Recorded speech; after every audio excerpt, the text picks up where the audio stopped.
इस वीडियो में आप देखेंगे भारतीय इतिहास एवं संस्कृति से संबंधित विभिन्न प्रतियोगी परीक्षाओं में बार बार पूछे गए प्रश्नों का संग्रह। भारतीय इतिहास एवं संस्कृति से पहला क्वेश्चन है, आगरा किले में स्थित मोती मस्जिद का निर्माण शाहजहां ने किसके सम्मान में करवाया था? आगरा किले में स्थित मोती मस्जिद का निर्माण शाहजहां ने जहांआरा के सम्मान में करवाया था। अगला प्रश्न है, किस चोल शासक ने नई राजधानी गंगईकोंडा चोलपुरम का निर्माण किया था? राजेंद्र प्रथम ने नई राजधानी गंगईकोंडा चोलपुरम का निर्माण किया था। अगला प्रश्न है, चंद्रगुप्त मौर्य के शासनकाल में गिरनार के समीप सुदर्शन झील का निर्माण किसके द्वारा कराया गया था? पुष्पगुप्त के द्वारा सुदर्शन झील का निर्माण कराया गया था। भागवत धर्म के अनुयायी भगवान कृष्ण की पूजा किस रूप में करते थे? भागवत धर्म के अनुयायी भगवान कृष्ण की पूजा विष्णु के अवतार के रूप में करते थे। अगला प्रश्न है, प्रथम बौद्ध संगीति का आयोजन किस सम्राट के शासनकाल में हुआ था? प्रथम बौद्ध संस्कृति का आयोजन सम्राट अजातशत्रु के शासनकाल में हुआ था। अगला प्रश्न है, अकबर के जन्म के समय हुमायूं किसकी शरण में था? अकबर के जन्म के समय हुमायूं अमरकोट के राजा बिरसाल की शरण में था। अगला प्रश्न है, शिलालेखों में किस राजा को देवानामपिया प्रियदर्शी यानी देवताओं का प्रिय कहा गया है? अशोक को देवताओं का प्रिय कहा गया है। अगला प्रश्न है, विजयनगर राजवंश की राजधानी हम्पी किस नदी के किनारे स्थित थी? विजयनगर राजवंश की राजधानी हम्पी तुंगभद्रा नदी के किनारे स्थित थी। अगला प्रश्न है, अंग्रेज शासक चार्ल्स द्वितीय को किसकी राजकुमारी से विवाह करने के लिए बम्बई दहेज में दिया गया था? अंग्रेज शासक चार्ल्स द्वितीय को पुर्तगाल की राजकुमारी से विवाह करने के लिए मुंबई दहेज में दिया गया था। अगला प्रश्न है, कल्हन द्वारा रचित राजतरंगिणी में कश्मीर का कब तक का इतिहास है? राजतरंगिणी में कश्मीर का 12वीं सदी तक का इतिहास है। अगला प्रश्न है, महरौली अभिलेख से किस सम्राट के संबंध में जानकारी प्राप्त होती है? महरौली अभिलेख से सम्राट चंद्रनायक राजा के बारे में जानकारी प्राप्त होती है। अगला प्रश्न है, भारत में प्रथम 3 विश्वविद्यालयों कलकत्ता, मद्रास, बम्बई की स्थापना किस वर्ष में हुई? 1857 ईस्वी में प्रथम 3 विश्वविद्यालयों की स्थापना हुई थी।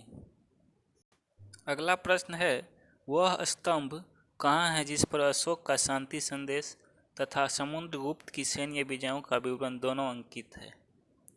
वह स्तंभ प्रयाग में स्थित है। अगला प्रश्न है, सम्राट अकबर द्वारा किसको जरी कलम की उपाधि प्रदान की गई थी? सम्राट अकबर द्वारा मोहम्मद हुसैन को जरी कलम की उपाधि प्रदान की गई थी। अगला प्रश्न है, शेर शाह की मृत्यु उसकी अपनी अंतिम विजय के समय हो गई थी। यह अंतिम विजय थी। शेर शाह की अंतिम विजय कालिंजर विजय थी। इसी विजय के दौरान उनकी मृत्यु हो गई थी। अगला प्रश्न है, किस मुगल सम्राट ने 1717 ईस्वी में ब्रिटिश ईस्ट इंडिया कंपनी को भारत में कर मुक्त व्यापार करने का आज्ञापत्र प्रदान किया था? 1717 ईस्वी में मुगल सम्राट फर्रुखसियर ने ब्रिटिश ईस्ट इंडिया कंपनी को भारत में कर मुक्त व्यापार करने का आज्ञापत्र प्रदान किया था। अगला प्रश्न है, अकबर ने अब्दुर रहीम को खान खाना की उपाधि उनकी किस उपलब्धि के लिए दी थी? 1584 ईस्वी में गुजरात में हुए विद्रोह को सफलतापूर्वक दबाने के उपलक्ष्य में अकबर ने अब्दुर रहीम को खान खाना की उपाधि दी थी। अगला प्रश्न है, पानीपत के तृतीय युद्ध में मराठों की ओर से लड़ते हुए मरने वाला अफगान मुसलमान सेनानायक कौन था? पानीपत के तृतीय युद्ध में इब्राहिम गर्दी अफगान मुसलमान सेनानायक थे। अगला प्रश्न है, शिशुनाग वंश के किस शासक के समय वैशाली में द्वितीय बौद्ध संगीति का आयोजन किया गया था। काला शौक के समय वैशाली में द्वितीय बौद्ध संगीति का आयोजन किया गया था। अगला प्रश्न है, उस मुगल महारानी का नाम बताएं जिसका नाम फरमानों तथा सिक्कों पर अंकित होता था। मुगल महारानी नूरजहां का नाम फरमानों तथा सिक्कों पर अंकित होता था। अगला प्रश्न है, हाइडेस्पिज का युद्ध किसके मध्य हुआ था। हाइडेस्पिज का युद्ध झेलम नदी के किनारे 326 ईस्वी पूर्व में सिकंदर तथा राजा पुरु के साथ हुआ था। अगला प्रश्न है, बोध गया में स्थित बोधि वृक्ष जिसके नीचे बुद्ध को ज्ञान प्राप्त हुआ था किस शासक द्वारा कटवाया गया। बोध गया में स्थित बोधि वृक्ष को गौड़ के राजा शशांक द्वारा कटवा दिया गया था। अगला प्रश्न है, भूमि की माप के आधार पर भू राजस्व का निर्धारण और प्रति बिस्वा उपज का आकलन सबसे पहले किस सुल्तान द्वारा किया गया था। सर्वप्रथम अलाउद्दीन खिलजी के द्वारा भूमि की माप के आधार पर भू राजस्व का निर्धारण किया गया था। अगला प्रश्न है, शाहजहां के नाम से शासक बनने से पहले शहजादे के रूप में शाहजहां का क्या नाम था। शाहजहां का नाम शासक बनने से पहले खुर्रम था। अगला प्रश्न है, फतुहात-ए-आलमगीरी जो इस्लामी कानूनों की संहिता है के लेखक कौन थे। फतुहात-ए-आलमगीरी के लेखक ईश्वरदास थे।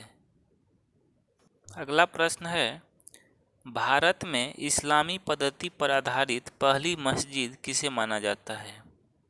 भारत में इस्लामी पद्धति पर आधारित पहली मस्जिद कुव्वत उल इस्लाम मस्जिद को माना जाता है जिसे कुतुबुद्दीन ऐबक ने बनवाया था। कुव्वत उल इस्लाम मस्जिद दिल्ली में है और 2.5 दिन का झोपड़ा जो अजमेर में है उसे भी कुतुबुद्दीन ऐबक ने ही बनवाया था। कुतुबुद्दीन ऐबक की राजधानी लाहौर थी। अगला प्रश्न है, मंगोलों का मुकाबला करने के लिए बलबन ने एक सैन्य विभाग का पुनर्गठित किया था। उस विभाग का नाम क्या था। मंगोलों का मुकाबला करने के लिए बलबन दीवान-ए-आरिज नाम से सैन्य विभाग का पुनर्गठन किया था। अगला प्रश्न है, फिरदौसी द्वारा लिखित प्रसिद्ध ग्रंथ का नाम क्या है। फिरदौसी द्वारा लिखित प्रसिद्ध ग्रंथ का नाम शाहनामा है। फिरदौसी, अलबरूनी और उतवी जैसे इतिहासकार विद्वान महमूद के दरबार में थे। अगला प्रश्न है, गौतम बुद्ध ने युवा अवस्था में मनुष्य की 4 अवस्थाओं वृद्धावस्था, रोग, मृत्यु और सन्यासी को देखा था। ये 4 अवस्थाएं बौद्ध धर्म में क्या कही जाती है। इन 4 अवस्थाओं को बौद्ध धर्म में 4 महाचिन्ह कही जाती है। अगला प्रश्न है, घनानंद नंद वंश का अंतिम राजा था। इसके काल में भारत पर किस यूनानी शासक ने आक्रमण किया था। नंद वंश के अंतिम राजा घनानंद के काल में सिकंदर ने भारत पर आक्रमण किया था। अगला प्रश्न है, सिंहली बौद्ध ग्रंथ दीपवंश तथा महावंश के अनुसार अशोक ने अपनी कितने भाइयों की हत्या कर राज सिंहासन प्राप्त किया था। सिंहली बौद्ध ग्रंथ दीपवंश तथा महावंश के अनुसार अशोक ने अपने 99 भाइयों की हत्या कर राज सिंहासन प्राप्त किया था। अगला प्रश्न है, राष्ट्रकूट वंश की स्थापना किसने तथा कब की थी। राष्ट्रकूट वंश की स्थापना दंती दुर्ग ने 753 ईस्वी में की थी।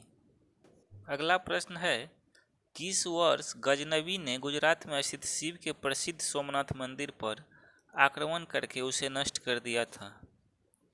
1025 ईस्वी में गजनवी ने गुजरात में स्थित शिव के प्रसिद्ध सोमनाथ मंदिर पर आक्रमण कर नष्ट कर दिया था। अगला प्रश्न है, इल्तुतमिश को निश्चित रूप से तुर्कों द्वारा उत्तर भारत की विजयों का वास्तविक संगठनकर्ता माना जा सकता है। उसकी शासनावधि क्या थी। इल्तुतमिश की शासनावधि 1211 ईस्वी से 1236 ईस्वी तक थी। इल्तुतमिश कुतुबुद्दीन ऐबक का दामाद व उत्तराधिकारी था।